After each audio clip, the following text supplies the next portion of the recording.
masyarakat Jambi, kembali lagi di Komunitas Papo. Berita yang disusun secara buru-buru dan disampaikan secara suka-suka, karena berita yang laku adalah berita buru-buru, sehingga Anda tetap harus mencari referensi lain. Kode Komunitas Papo.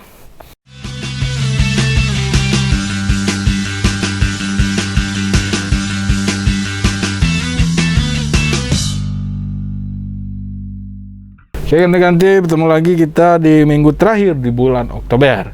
Nah, kami mempunyai berita terhangat yang telah kami rangkum selama satu pekan terakhir. Tentunya hanya untuk kalian semua.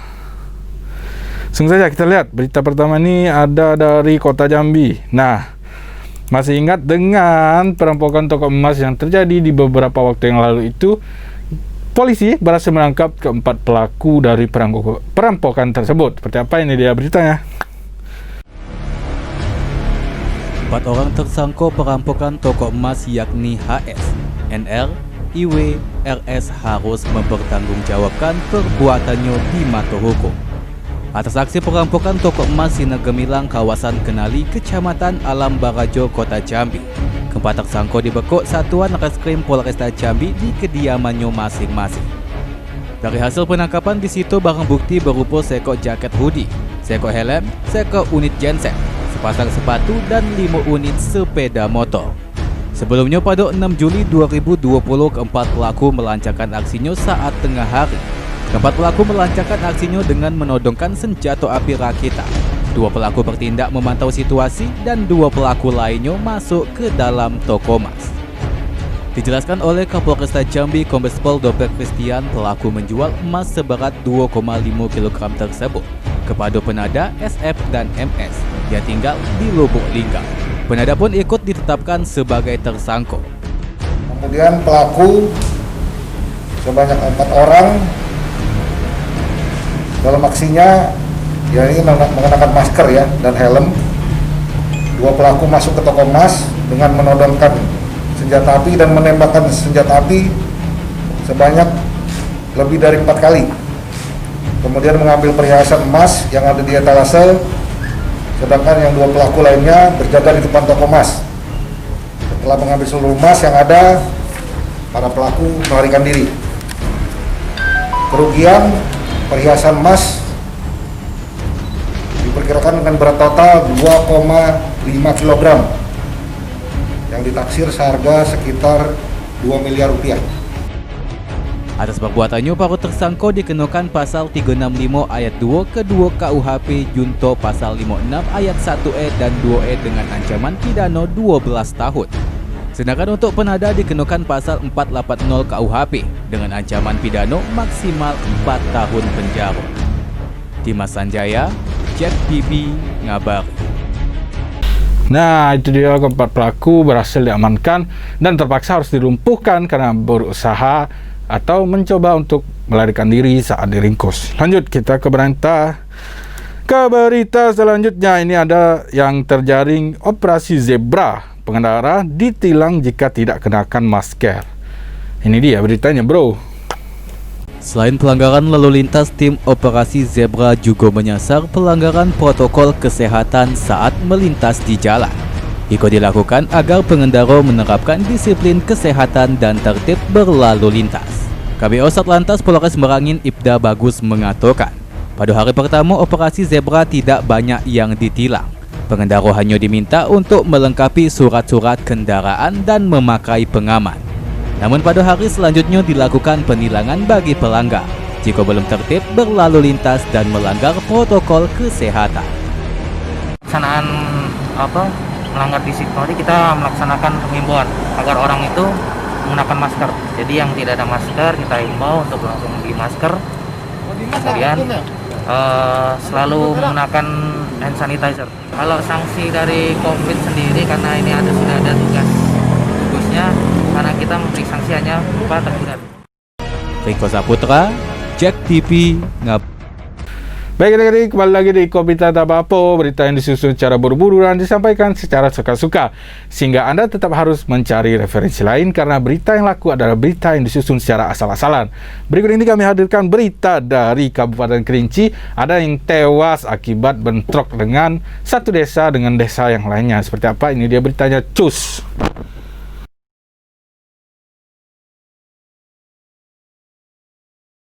Berdasarkan informasi yang dihimpun setelah tertembak, korban yang diketahui seorang laki-laki Iko langsung dibawa ke Puskesmas Jujun, kemudian dirujuk ke Rumah Sakit Umum Daerah Maijen Haji Ahmad Talib Kerinci. Namun pihak rumah sakit merekomendasikan korban dirujuk ke salah satu rumah sakit di kota Jambi. Warga Semerap yang tertembak tersebut bernama Awara, 40 tahun, berdomisili di Desa Kotopata Semerap, Kecamatan Danau Kerinci Barat, Kabupaten Kerinci. Korban mengalami luka tembak di bagian kening. Korban menghembuskan napas terakhir sewaktu masih di dalam perjalanan di wilayah Muarohema. Sebelumnya puluhan warga Desa Semerap dengan membawa senjata tajam berupa tombak dan parang dan sudah berada di perbatasan di Desa Muak. Begitu juga dengan warga Desa Muak sudah melakukan pemblokiran jalan dengan menebang kayu besar yang melintang di tengah jalan. Dua warga Desa Iko sempat bentrok menggunakan senjata tajam dan senapan angin. Akibatnya, 3 warga Semerap terluka di bagian kepala dan perut. Ketiganya langsung dilarikan ke puskesmas dan rumah sakit terdekat. Pendri, Cek TV, ngabari. Alright, lanjut kita ke Muara Jambi. Ini ada yang terlibat peredaran narkoba kemarin, seorang aparat dari Polres itu ditangkap oleh Polres Muara Jambi. Seperti apa ini dia? Seorang oknum anggota polisi dari Polres Muara Jambi bernama Ferdinand Anthony Hutagalung diamankan oleh Polres Tanjung Jabung Timur usai kedapatan memiliki narkotika jenis sabu bersama 2 rekannya yang digerebek saat tengah melakukan transaksi narkoba. Penggerebekan itu berawal dari adanya informasi di salah satu basecamp perkebunan kelapa sawit berada di Kelurahan Parit Kulum, Kecamatan Sabak Barat, Kabupaten Tanjung Jabung Timur yang kerap dijadikan tempat transaksi narkoba jenis sabu. Dari hasil penggerebekan itu ditemukan barang bukti narkotika jenis sabu seberat 13,93 gram dari dalam tas Ferdinand Anthony Hutagalung.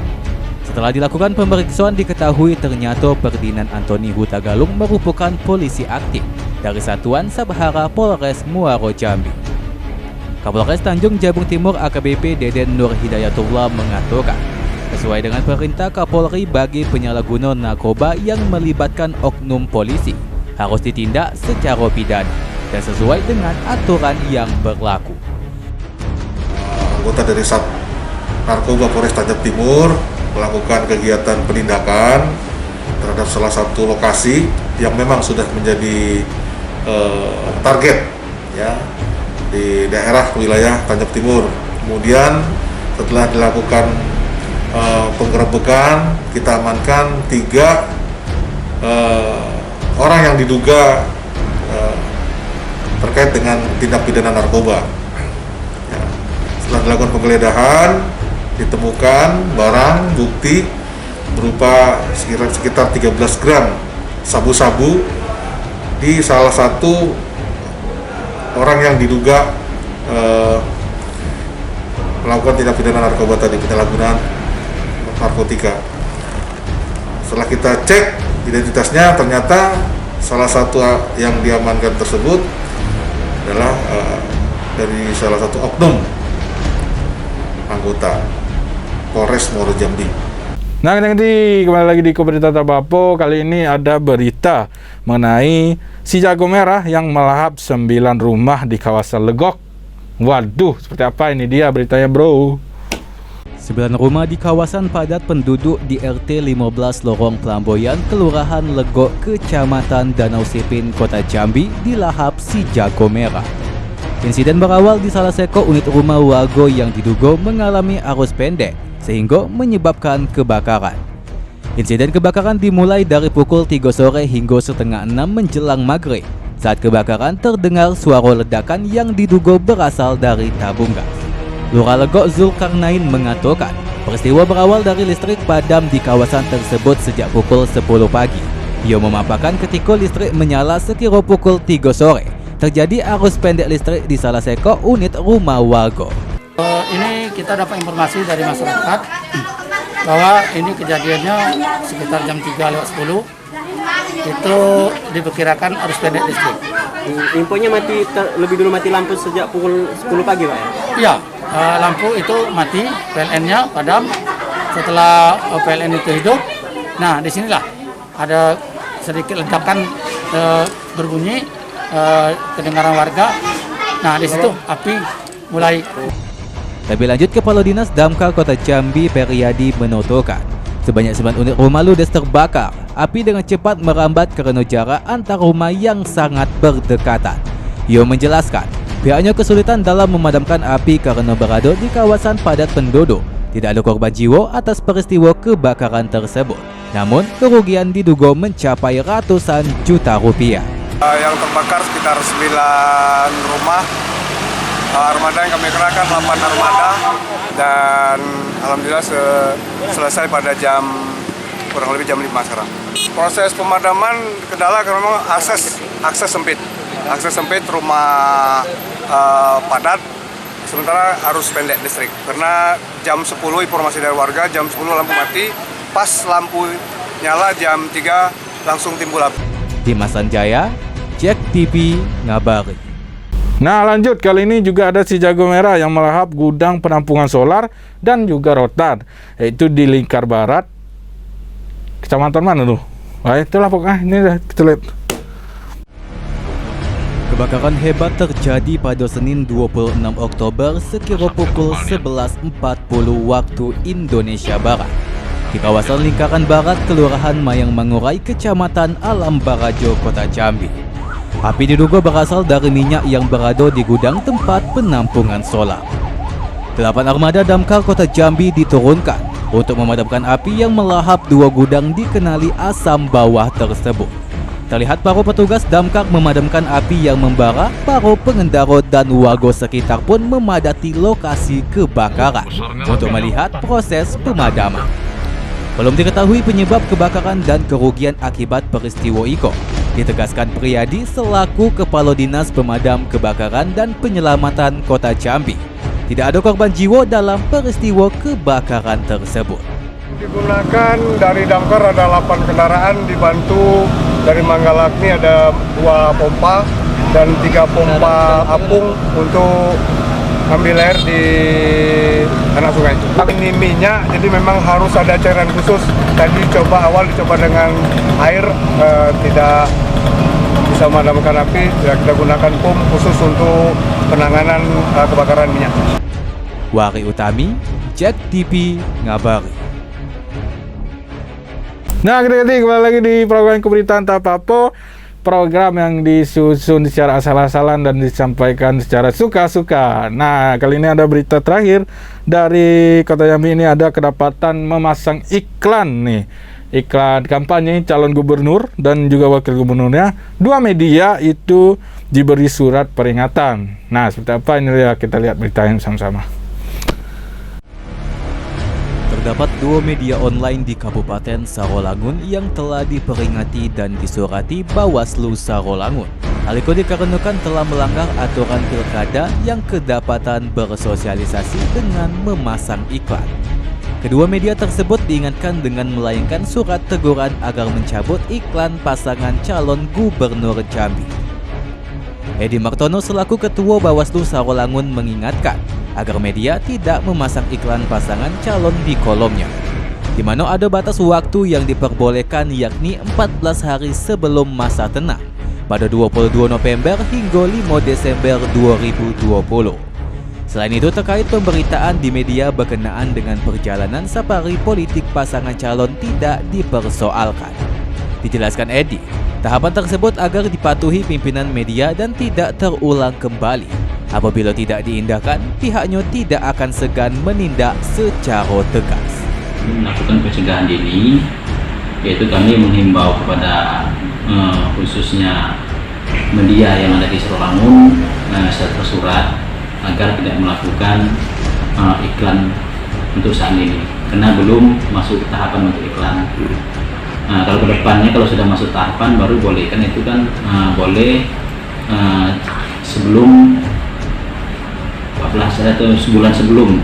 Nah, itu kan baru ada tahapan untuk iklan. Slamet Riyadi, Jack TV, Ngabar. Nah, itu dia ganti-ganti 2 media online yang diberikan sanksi akibat memasang iklan ya sebelum masa kampanye yang ditetapkan oleh pihak KPU dan juga Bawaslu.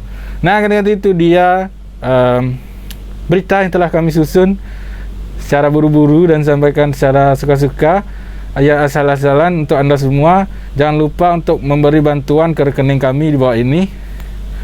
Akhir kata saya Ananda Dedek undur diri. Assalamualaikum.